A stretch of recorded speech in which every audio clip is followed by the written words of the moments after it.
Olá, eu sou a professora Gisele Ramos. Nesta aula, eu vou te mostrar como encontrar o valor de uma raiz qualquer, ou seja, com diferentes índices.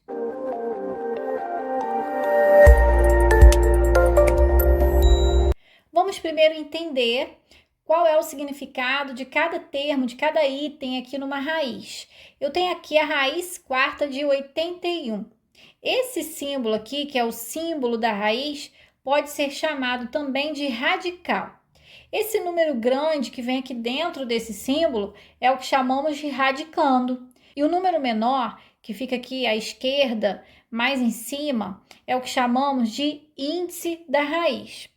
A radiciação é a operação inversa da potenciação. Então, se você está resolvendo uma raiz de índice 4, você está procurando um número que elevado a 4, ou seja, que elevado à quarta potência, tenha como resultado aquele radicando.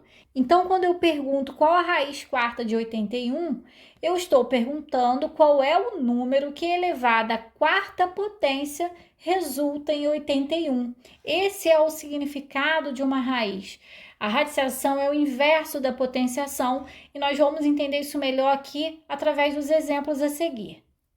Raiz quadrada de 144. Lembrando que quando não tem índice, aqui não apresenta nenhum número, significa que o índice é 2, tá? Então, raiz quadrada de 144. O que eu estou querendo aqui? Eu estou querendo saber qual é o número que elevado ao quadrado resulta em 144. Ou seja, o número que vezes ele mesmo resulta em 144. Nesse caso aqui, é o 12, né? 12 vezes 12 dá 144. Então, 12 elevado ao quadrado dá 144. Significa que a raiz quadrada de 144 é igual a 12. E no caso da raiz cúbica? Aqui eu tenho raiz cúbica de 8. Eu quero saber qual é o número que elevado ao cubo resulta em 8. Ou seja, qual o número que multiplicado por ele mesmo 3 vezes resulta em 8. Seria o número 2. Por quê? Porque 2 vezes 2, 4 vezes 2, 8. Então, raiz cúbica de 8 é igual a 2. Letra C, raiz quarta de 81. Raiz quarta de 81 é o quê? É o número que elevado à quarta potência resulta em 81. Qual é o número que multiplicado por ele mesmo 4 vezes dá 81? É o número 3, porque 3 vezes 3 vezes 3 vezes 3 dá 81, olha só. 3 vezes 3, 9. 9 vezes 3, 27. 27 vezes 3 dá 81. Então, raiz quarta de 81 é igual a 3. E qual é a raiz quinta de 32?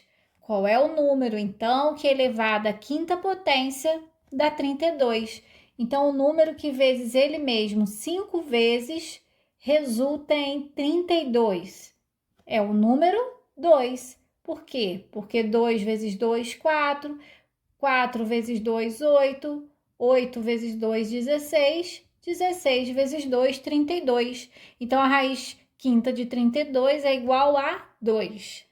E para fechar essa aula, eu coloquei 2 exemplos aqui com radicando negativo. Vamos entender como que se calcula quando o radicando é negativo. Você vai pensar da mesma forma. Então, aqui eu tenho raiz cúbica de menos 27. Eu tenho que descobrir qual é o número que elevado ao cubo dá menos 27. Ou seja, o número que multiplicado por ele mesmo 3 vezes resulta em menos 27.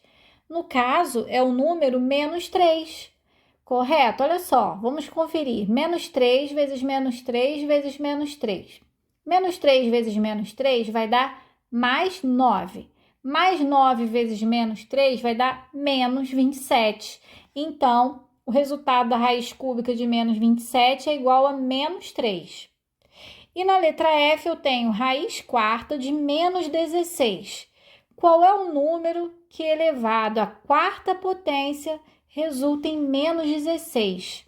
Existe algum número que multiplicado por ele mesmo 4 vezes vai dar como resultado menos 16?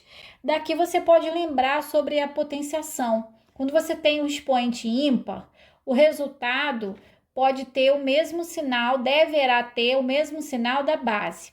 Agora, toda vez que você tem um expoente par, o resultado vai ser positivo, ele nunca vai ser negativo.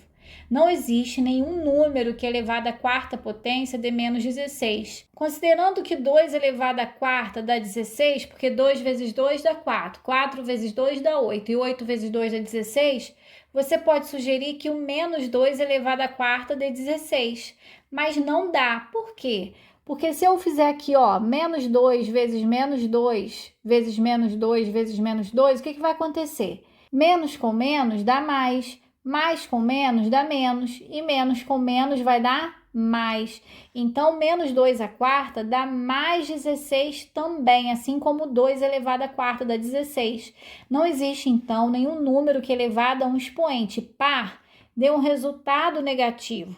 Então, toda vez que você tiver uma raiz com índice par, o seu radicando não pode ser negativo. Se for negativo, você vai colocar aqui, não existe solução em R dentro do conjunto dos números reais. Então, eu vou ficando por aqui. Eu espero que você tenha entendido, que você tenha gostado dos exemplos. Se esse vídeo te ajudou, clica aí no gostei, se inscreva no canal se ainda não for inscrito e compartilhe esse vídeo com aquele amigo que você sabe que está precisando desse conteúdo, que estuda com você, da sua escola, da sua turma. Bons estudos e até a próxima aula!